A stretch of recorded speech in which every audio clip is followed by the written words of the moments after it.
কি হয়েছিল আজকে ঘটনা? আজকে লবসন্ধার থেকে যে নৌকাটি আসছিল সে যান্ত্রিক ত্রুটির জন্য মাঝ রাস্তায় খারাপ হয়ে যায়। পরবর্তীকালে আমাদের কাছে খবর আসে এবং প্রশাসনের কাছে আমরা খবর দিই। সেভাবে আমাদের প্রশাসন এবং আমাদের লোকাল নেতৃত্ব সকলে এসে তারপরে আপনার রেস্কিউ টিম এসে প্রায় 8 থেকে 10 ঘন্টা প্রচেষ্টায় সে রিকভার হয় এবং সবাই সুস্থ আছে। তাদের সকলকে আমাদের এসডিও সাহেব দায়িত্ব দিয়েছেন, তাদের সকলকে বাড়িতে আমরা পৌঁছে দেবো। এখন 4:10 সময় 6টার সময় ঘটনা ঘটেছে, 4:10-এ সবাইকে রিকভার করা গেছে, সবাই সুস্থ আছে। তারা কি উদ্দেশ্যে বীরভূম থেকে পশ্চিম বর্ধমানের দিকে তারা এসেছিল, অনেকেই কলকারখানায় কাজ করে, কেউ তাদের আত্মীয় বাড়ি এসেছিল।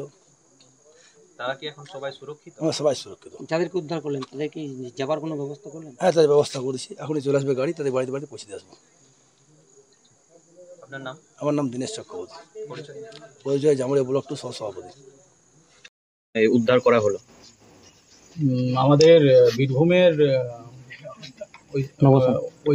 ওইদিকে একটা ঘাট আছে, সেই ঘাট থেকে এনারা আসছিলেন, 16 জন ছিলেন মাঝি সহ। তাদের যে নৌকো ছিল সেই নৌকো হঠাৎ করে ওইখানে মানে আটকে যায়। তো সেই খবর আমাদের কাছে পুলিশ এবং আমাদের বিডিও সাহেব এবং এখানে লোকাল যারা আছেন তাদের কাছে খবর আসার পরে আমরা প্রথমেই রেস্কিউ টিম সঙ্গে সঙ্গে আমাদের আসে।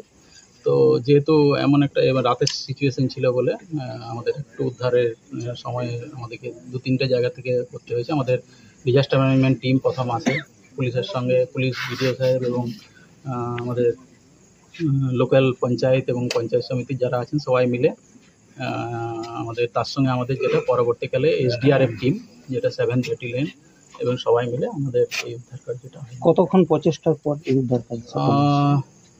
মোটামুটি 8 থেকে 10 ঘন্টা মোটামুটি লেগেছে। কতজন ছিল? 16 জন ছিলেন ওনারা। তারা কি এখন সবাই সুরক্ষিত? তারা সবাই সুরক্ষিত, তারা সবাই এখানে বসে আছে, তারা সবাই সুরক্ষিত। তাদেরকে আমাদের এখান থেকে লোকাল অ্যাডমিনিস্ট্রেশন থেকে তাদেরকে নিজের বাড়িতেও পৌঁছে দেওয়া হবে।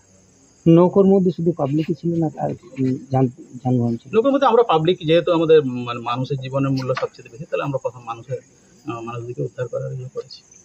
এই যে উদ্ধার করলেন, এখন ওনারা কি এখানে থাকবেন নাকি তাদেরকে? না, ওনাদেরকে আমরা নিজের বাড়িতে পৌঁছে দেব। তারা কোন এলাকার বাসিন্দা? তারা সবাই বীরভূমের ওই বিভিন্ন এলাকার বাসিন্দা। ওইদিকে নবাসন বলে একটি জায়গা আছে, তার সঙ্গে আরো কিছু জায়গা তারা আছেন বাসিন্দা, সবাই বীরভূমের বাসিন্দা। তারা বীরভূম থেকে আমাদের পশ্চিম বর্ধমান জেলার কি কাজে এসেছেন?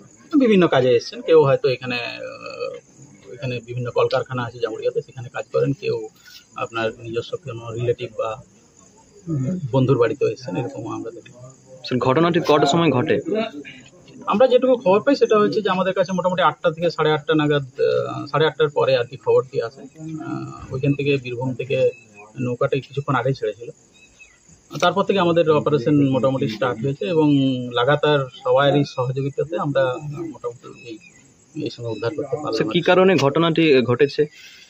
সেই ঘটনা তো আপনারা যেটা অলরেডি দেখিয়েছেন যে ওখানে মেবি ওইখানে ভিতরে কিছু কোনো যান্ত্রিক ত্রুটিও হতে পারে বা হবে, সেটা পরে বোঝা যাবে অ্যাকচুয়ালি যান্ত্রিক ত্রুটি বা কোন কারণ হয়েছে। স্যার, জানা যাচ্ছে যে নৌকা অবৈধভাবে চলাচল করছে, এ নিয়ে আপনার প্রশাসন আমরা এখনো কিছু জানি না, এটা নিয়ে আমি এখন কিছু বলতে চাইছি না, আমরা পরে দেখে নেবো। স্যার, আপনার পরিচয়? আমি SDO আসানসোল ডিস্ট্রিক্ট।